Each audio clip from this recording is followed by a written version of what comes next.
बाबा धवलेश्वराय बालालिंगाय नमो नमः।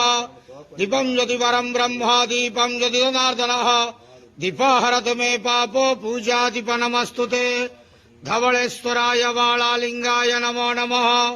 संसार सुखी रखंतु। आज धर्मर मास कार्तिक मासर शुभ मंगलवार समस्त श्रद्धालु भक्त मानकर मंगल करंतु। समस्त श्रद्धालु भक्त मान को आशीर्वाद करंतु। मनस्कामना पूर्ण करंतु। कर्म क्षेत्र उन्नति करंतु। ग्रह रिष्ट खंडन करंतु। जगतर मंगल करंतु।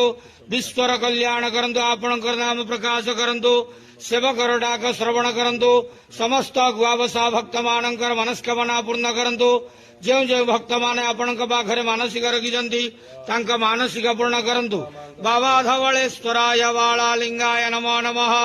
संसार सुखी रखंतु आनंद गेवार। हरि बोलो।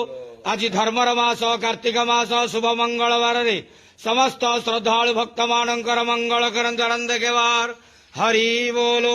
बाबा धवलेश्वराय बालालिंगाय नमो नमः।